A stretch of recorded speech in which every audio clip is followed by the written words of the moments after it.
Baik, gubernur mah pada nyarekan, pada nyisia, pada ngagoblok-goblok, pada ngabeleguk-beleguk, pada ngancam-ngancam ku jelema-jelema nu hayang tambang dibuka. Keun bae, sada kuring kieu teh jeung nyalemetkeun anak incuna urang Tatar Sunda kahari. Kalau kewenangannya ada di pemerintah Kabupaten Bogor, nggak perlu nunggu besok, nggak perlu nunggu lusa. Hari ini pun bisa.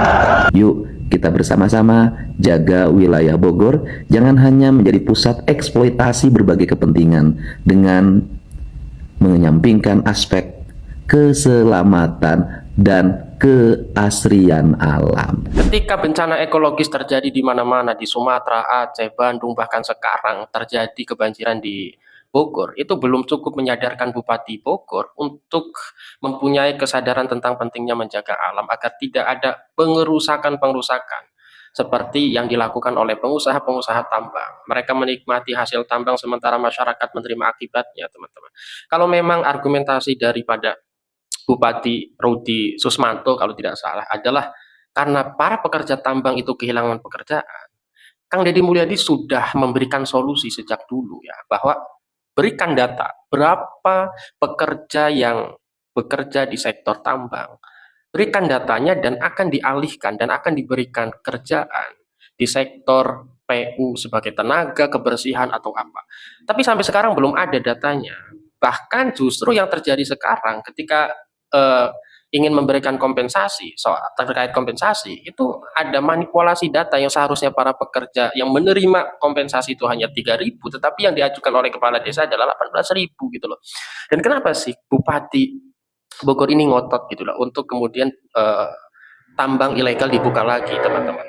Apakah karena kekuatan pengusaha ormas masyarakat ini dijadikan alat politik, alat pendukung bagi Bupati Bogor? Karena kita tahu dalam dunia politik, ya semua orang butuh dukungan dari pengusaha, butuh dukungan dari ormas, butuh dukungan dari masyarakat, butuh dukungan dari oligarki, teman-teman. Tapi kita lihat dulu ya, bagaimana tanggapan Kang Deddy Mulyadi, tanggapan fans Kang Deddy Mulyadi, dan bagaimana kronologinya terkait kasus tambang ini, teman-teman ya. Silakan. Kalau kewenangannya ada di pemerintah Kabupaten Bogor, nggak perlu nunggu besok, nggak perlu nunggu lusa. Hari ini pun bisa. Di hadapan umum, di hadapan publik, kami meminta kebijakan dari pemerintah Provinsi Jawa Barat bantu masyarakat Bogor. Assalamualaikum guys, ini sekarang hari Senin tanggal 4 Mei ya, terjadi banjir bandang. Ini di daerah Sukajaya guys, di Bojong ini.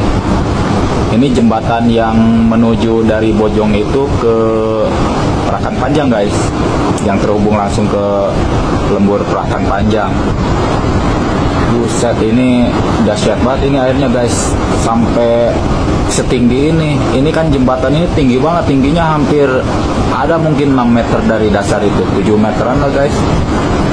Itu banjirnya dahsyat banget guys. Ini barusan kejadiannya jam 4 sore ini guys. Ini di Desa Sukajaya, Kecamatan Jonggol ya guys. Dan banyak juga yang rumah-rumah di pinggir terbawa arus ini guys.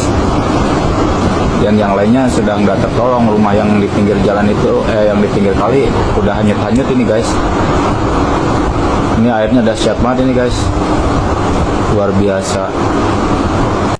Baik, gubernur mah pada nyarekan, pada nyisia, pada ngagoblok-goblok, pada ngabeleguk-beleguk, pada ngancam-ngancam ku jelema-jelema nu hayang tambang dibuka. Keun bae, sada kuring kieu teh jeung nyalemetkeun anak incuna urang Tatar Sunda kahari.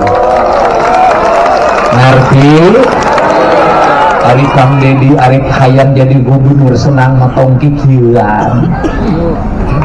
Narima operasional HS di imah isukan jeung yang ulin ka Singapura. Da duit mah rek naon pamajikan teu boga. Semalam kia cicing di imah sare lamun hiburan kan capek hiburan kia kudu nyawer, mending nyawer di tempat anu remang-remang. Kudu kamar tinggal itu kan ini lebih sawer teh, aduh aing si Iro. Pertama ya, yang tambang Bogor itu bicara kompensasi. Jadi begini, dalam perhitungan kita, pegawai tambang dan orang yang bekerja di sektor informal tambang itu hanya 3.000. Karena kan, tetapi kepala desanya itu mengajukan 18.000. Kalau 18.000 tidak diberi, maka akan begini. Sehingga kan tadinya saya menghitung bahwa kalau 3.000 dikasih misalnya 3 juta, maka itu 6 bulan cukup diberikan kompensasi tiap bulan. Tetapi kan yang ajukannya 18.000, sehingga alokasi untuk yang 6 bulan itu hanya diberikan sekali. Karena jumlahnya itu dimasukkan semua warga yang kerja tambang dan tidak kerja tambang dimasukkan harus menerima. Ya kita penuhi. Nah kalau sudah dipenuhi kan kewajiban kita sudah selesai. Gitu loh. Tapi ada permintaan dari Pak Bupatinya mau dibuka lagi Pak? Ya, pertama bahwa membuka tambang izin lokasinya ada kewenangannya di pemerintah provinsi. Yang keduanya, Pak Bupatinya baik memperjuangkan nasib masyarakat yang kerja di sektor tambang. Tapi kan sebenarnya yang disebut kerja di sektor tambang kan tidak semuanya kerja di sektor tambang. Kan ada yang berdiri di jalan aja tiap hari dapat setoran. Gitu. Berarti kan ada aktivisnya. Artinya Pak Bupati sudah melaksanakan tugasnya, menyampaikan apa yang diinginkan oleh masyarakat, dan perjuangannya Pak Bupati dan Wakil Bupati sangat panjang saya lihat. Berusaha beberapa kali bertemu saya, kemudian mengajak saya bertemu dengan pengusahanya. Tetapi untuk sementara ini saya tidak dulu memenuhi pertemuan itu karena saya menjaga integritas diri saya bahwa seluruh putusannya dilakukan berdasarkan sistem. Nah, sistemnya lagi kita kelola. Kenapa? Kan yang harus dipikirkan bukan yang hanya bekerja pada sektor tambang. Yang dipikirkan adalah jalur parung panjang yang dilewati itu adalah masyarakat kita juga yang harus dilindungi agar nyaman ketika sekolah, agar nyaman bepergian ke kantor, agar nyaman ketika pergi ke rumah sakit, agar nyaman berdagang. Kan itu jumlahnya juga kan puluhan ribu. Dulu kan mengalami penderitaannya sangat panjang. Mereka banyak yang kerjanya di Jakarta. Kalau pulang nyampe ke rumah harus jam 11 malam baru nyampe. Subuh harus berangkat lagi, mengalami depresi. Yang meninggal udah berapa? Seluruhnya kan sudah ditangani oleh gubernur. Yang meninggal kita santuni, yang sakit kita obati. Infrastrukturnya sekarang sudah kita bangun tamat sampai Banten dengan anggaran yang sekarang. Nah, kemudian yang berikutnya adalah tinggal bagaimana menangani persoalan tambangnya, kan gitu loh. Nah, pertimbangannya adalah kalau dibuka jalannya mau lewat mana? Mau tidak mau harus lewat parung panjang lagi. Kalau lewat parung panjang lagi, begitu dibuka nanti protes lagi yang parung panjang, demo lagi. Kan ini kan harus diambil jalan tengah, bagaimana kedua-duanya berjalan. Yang berikutnya, pemerintah provinsi juga memberikan tawaran solusi. Berulang-ulang saya sampaikan, kirim data pekerja tambang, terutama mereka yang pekerja kasar. Upahnya kan mereka hanya 40.000 sampai 50.000 per hari tanpa BPJS, tanpa asuransi ketenaga kerjaan. Saya meminta untuk saya masukkan menjadi tenaga kebersihan PU Provinsi Jawa Barat, membersihkan jalan-jalan di wilayah Bogor. Tapi sampai sekarang datanya nggak ada yang mau ngasih. Gitu loh. Udahlah, kalau bicara tambang itu kan bicara sesuatu yang menggoda sebenarnya bagi gubernur, gitu kan. Apa sih yang tidak tergoda oleh tambang? Assalamualaikum guys. Ini sekarang hari Senin tanggal 4 Mei ya, terjadi banjir bandang. Ini di daerah Sukajaya guys, di Bojong ini. Ini jembatan yang menuju dari Bojong itu ke Perakan Panjang guys, yang terhubung langsung ke Lembur Perakan Panjang. Buset, ini dahsyat banget ini airnya guys, sampai setinggi ini. Ini kan jembatan ini tinggi banget, tingginya hampir ada mungkin 6 meter dari dasar itu, 7 meteran lah guys. Itu banjirnya dahsyat banget guys. Ini barusan kejadiannya jam 4 sore ini guys. Ini di Desa Sukajaya, Kecamatan Jonggol ya guys. Dan banyak juga yang rumah-rumah di pinggir terbawa arus ini guys. Dan yang lainnya sudah nggak tertolong. Rumah yang di pinggir jalan itu, yang di pinggir kali udah hanyut-hanyut ini guys. Ini airnya dahsyat banget ini guys. Luar biasa. Yuk kita bersama-sama jaga wilayah Bogor jangan hanya menjadi pusat eksploitasi berbagai kepentingan dengan menyampingkan aspek keselamatan dan keasrian alam. Saya sangat memahami berbagai problem kerusakan alam di Kabupaten Bogor. Maka sesuatu hal yang memang agak unik, Bogor hari ini banyak banjir, longsor. Itu disebabkan karena perubahan tata ruang di Kabupaten Bogor. Lahan-lahan hijau yang harusnya jadi resapan air, menjadi areal penahan longsor, perbukitan, itu dirubah tata ruangnya. Dan sangat luas yang dirubah pada perubahan tata ruang yang terdahulu. Maka saat ini kami pemerintah Provinsi Jawa Barat berusaha untuk mengembalikan tata ruang Bogor agar gunung-gunungnya terselamatkan, aliran sungainya terselamatkan, danau-danaunya terselamatkan, sehingga bencana tidak datang dalam setiap waktu, yang pada akhirnya kemakmuran rakyat akan terwujud dengan apa? Dengan hidup tenang, nyaman, dan damai dalam lingkungan alam yang terjaga. Daerah Sukamakmur itu juga saya lihat banyak perbukitan yang berubah jadi perumahan, memiliki dampak yang cukup luas pada meluapnya aliran sungai, longsor di beberapa titik, dan banjir di areal hilir. Dan Bogor itu bukan hanya untuk rakyat Bogor. Bogor menjaga Bekasi, Bogor menjaga Karawang, Bogor menjaga Jakarta. Untuk itu, kali ingin Bogor terbebas dari bencana, Bekasi terjaga dari bencana, Karawang terjaga dari bencana, Jakarta terjaga dari bencana. Yuk, kita bersama-sama jaga wilayah Bogor, jangan hanya menjadi pusat eksploitasi berbagai kepentingan dengan menyampingkan aspek keselamatan dan keasrian alam. Hatur nuhun, Bogor untuk semua, bukan hanya untuk warga.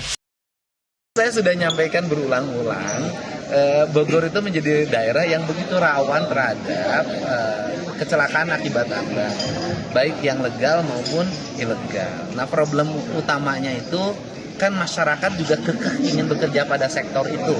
Saya katakan dari sisi personal, yang meninggal itu pahlawan bagi keluarganya karena menambang masuk pada sebuah lubang yang berisiko, mungkin bagian pilihan satu-satunya untuk menghidupinya. Nah, sehingga kan kita harus mendorong untuk agar generasi berikutnya adalah ada solusi lain. Solusinya kan Bogor kan pertumbuhan ekonominya baik, investasinya baik, nah link and match-nya harus segera disusun dengan baik. Tidak bisa lagi terus-terusan polanya seperti ini. Ini yang saya sampaikan ke Bupati Bogor. Saya bilang, saya kan misalnya gini, yang kawasan tambang yang ditutup hari ini, kan saya sudah memberikan tawaran, udah deh, yang tua-tuanya ini, yang ganjur tuh kerja deh dan menjadi tenaga kerja PSDA, PU, jadi tenaga kebersihan, sopir-sopirnya bekerja. Tapi kan untuk membangun datanya aja gak susah. Kenapa? Karena hampir semuanya menjadi pemain. Kita minta data pada AA-nya pemain, gitu loh. Kan susah. Nah, ini yang lagi saya cari jalan keluar agar carut-marutnya selesai. Oke ya teman-teman, di video tadi kalian bisa lihat Bupati Bogor yang tiba-tiba mendukung para penambang yang ada di Kabupaten Bogor yang sebelumnya tambangnya ini ditutup oleh Deddy Mulyadi karena ilegal, karena merusak lingkungan dan bikin kecelakaan banyak orang. Nah, saya mau ngebahas aspek politiknya nih, kenapa Bapak ini mendukung mereka. Kalian harus nonton nih biar bisa lebih paham ya. Di Indonesia teman-teman, kalau kalian mau jadi pejabat, entah itu presiden sekalipun atau bupati, kalian ini harus dapat dukungan dari 4 faksi atau 4 kelompok ini teman-teman. Yang pertama adalah kelompok agama. Agama apapun tempat kalian tinggal yang mayoritas, itu kalian harus dapat. Makanya banyak bupati itu yang sowan ke kiai dan lain-lainnya, karena dia harus dapat dukungan orang agama atau orang ahli agama atau tokoh agama. Yang kedua adalah oligarki atau perusahaan besar atau pengusaha besar. Pengusaha besar ini pasti mendukung kalian dan pasti kalian kemungkinan menangnya lebih besar karena dapat suntikan dana dari dia. Yang ketiga adalah angkatan bersenjata. Ini kalian tahu lah, saya nggak usah jelasin ya. Dan yang terakhir adalah ormas non agama ya. Nah teman-teman, Bapak Bupati ini pasti mau gak mau harus mendukung para penambang, karena di belakang penambang ini ada pengusaha. Di belakang penambang ini banyak ormas yang bersatu yang menuntut Bupati ini harus mendukung mereka untuk kepentingan mereka juga gitu. Saya nggak bilang ini salah atau benar, tapi itu realita politik kita yang harus kalian pahamin. 4 ini yang menentukan jalannya politik kita ya. Ormas, agama, angkatan bersenjata, dan perusahaan atau oligarki. Di depan puluhan ribu masyarakatnya, Bupati Bogor tampil sebagai pahlawan. Secara lantang mendesak Gubernur Jawa Barat Kang Deddy Mulyadi untuk membuka tambang kembali. Sebagai masyarakat Jawa Barat, ame sih mendukung penuh, setuju. Dengan catatan, Bupati Bogor harus bertanggung jawab jika ada kerusakan alam yang disebabkan oleh ulah oknum pengusaha tambang. Bupati Bogor harus bertanggung jawab jika ada bencana, baik longsor maupun banjir, yang menimbun rumah warga, yang menggerus rumah warga. Bupati Bogor harus bertanggung jawab jika ada warganya yang meninggal karena terlindas truk milik pengusaha tambang.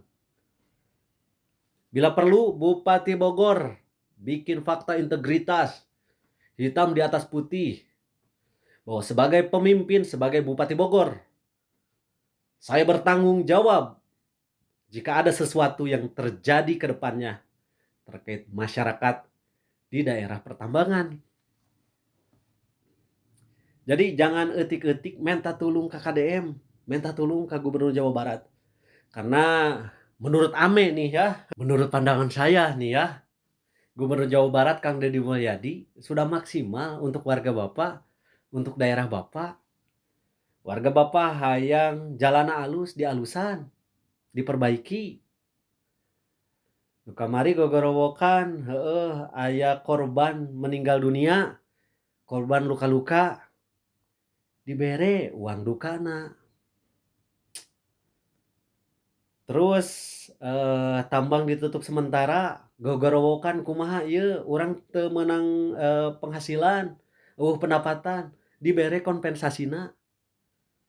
Lain duit saeutik eta teh ratusan miliar sudah digelontorkan ke daerah Bapak. Nah, ayeuna bupatina, wargana minta tambang dibuka kembali. Ya sudah, kalau misalkan mau bertanggung jawab ya Bapak sebagai Bupati Bogor, ya mangga. Ya, Pak Gubernur, izinkan tambang dibuka kembali ya. Biar semua masalah yang disebabkan oleh pertambangan itu jadi tanggung jawab Bupati. Kalau misalkan ada apa-apa, itu semua tanggung jawab Bupati. Ini kan meringankan tugas Bapak KDM sebagai Gubernur Jawa Barat. Jadi tidak ada lagi beban ya untuk daerah Bogor Barat, apa mana itu teh. Biar anggarannya gitu digeser ke kabupaten atau kota yang lain yang lebih membutuhkan. Lebih tepatnya ke daerah yang warganya serta bupati wali kotanya bisa Gubernur Deddy Mulyadi tolak buka kembali izin tambang di Parung Panjang Bogor. Setelah baca berita ini, sekarang gue makin paham kenapa Deddy Mulyadi nolak tambang Parung Panjang dibuka lagi. Karena salah satu penyebab konflik ini adalah data kompensasi yang gak sinkron. Pekerja tercatat sekitar 3.000 orang, tapi yang ngajuin kompensasi 18.000. Itu bukan selisih, itu mah udah beda dunia. Di tengah orang lagi susah, selalu ada yang ikut nyelip. Heran banget gua. Yang harusnya bantuan buat pekerja berubah jadi ajang rebutan. Yang beneran kerja malah harus berbagi sama orang yang tiba-tiba merasa berhak. Yang kayak gini bukan lagi menyelam sambil minum air. Ini mah udah buka warung di dalam laut. Kalau datanya aja udah bisa dimanipulasi, yang dirusak nanti bukan cuma tanah tapi... Oke teman-teman, kita bisa melihat bagaimana jawaban dari Kang Deddy Mulyadi sebagai seorang gubernur adalah jawaban yang memprioritaskan atau mengedepankan sisi kemanusiaan ataupun sisi positif dari penutupan kasus tambang itu. Jadi ya Kang Deddy Mulyadi statusnya adalah ada di tengah-tengah, tidak boleh kemudian Kang Deddy Mulyadi hanya memikirkan para pekerja di tambang, apalagi memikirkan para pengusaha tambang ya teman-teman, tanpa memikirkan aspek lingkungan, kerusakan alam yang nanti akan berimpact pada longsor, banjir dan lain sebagainya. Terus terjadi kerusakan infrastruktur ya. Kemudian banyak masyarakat di sekitar situ tidak merasakan manfaat, justru bahkan mendapatkan bahaya, mudorot gitu ya. Ada yang meninggal, ada yang kesehariannya aktivitasnya terganggu oleh debu, polusi dan lain sebagainya lah teman-teman. Padahal hasil dari pertambangan itu bahkan puluhan ya mungkin puluhan bahkan ratusan miliar gitu. Tetapi masyarakat di sekitar situ tidak merasakan dampak atau tidak ada perubahan signifikan terkait ekonomi masyarakat di situ teman-teman. Ya kenapa sih Bapak Bupati ini ngotot ya untuk membuka tambang? Kenapa gitu? Apakah karena memang dia itu dekat dengan pengusaha? Karena kalau kita mendengar atau melihat bahwa kata Kang Deddy Mulyadi, Bupati Bogor ini emang mengajak Kang Deddy Mulyadi untuk bertemu dengan para pengusaha tambang gitu. Dan bukan hanya sekali, beberapa kali mengajak Kang Deddy Mulyadi untuk bertemu dengan para pengusaha teman-teman. Tetapi Kang Deddy Mulyadi menolaknya. Artinya kita bisa asumsikan bahwa Rudi Susmanto, Bupati Bogor ini punya kedekatan khusus berarti ya dengan para pengusaha tambang di Bogor gitu loh. Lah, kalau kita boleh mengasumsikan itu, oh berarti ini ada udang di balik batu. Apakah kemudian Bupati Bogor ini memperalat situasi, dia demo orasi gitu ya, seolah-olah dia menjadi pahlawan bagi para masyarakat yang menjadi korban penutupan tambang itu karena hidupnya kehilangan pekerjaan dan lain sebagainya gitu loh. Apakah dia bersembunyi di balik itu, teman-teman, untuk kemudian mendapat dukungan, mendapat atensi dari pengusaha, ormas, masyarakat dan lain sebagainya. Karena ya kita tahu bahwa dalam dunia politik semua orang itu butuh dukungan dari para pengusaha, butuh dukungan dari para ormas, ya, butuh dukungan dari masyarakat. Gitu. Apakah Bupati ini memikirkan itu gitu loh? Tanpa memikirkan bahaya atau dampak dari pembukaan lahan tambang, ya, teman-teman. Oke lah kalau memang yang diinginkan adalah tambang legal gitu. Tapi dengan dibukanya tambang legal, apakah itu kemudian tidak membuka kesempatan untuk para pengusaha yang mempunyai tambang ilegal juga membuka lagi gitu. Ya, inilah yang akhirnya menjadi pertanyaan-pertanyaan di masyarakat, teman-teman ya. Ya mungkin itu saja. Wallahul muwaffiq ila aqwamit thoriq. Wassalamualaikum warahmatullahi wabarakatuh.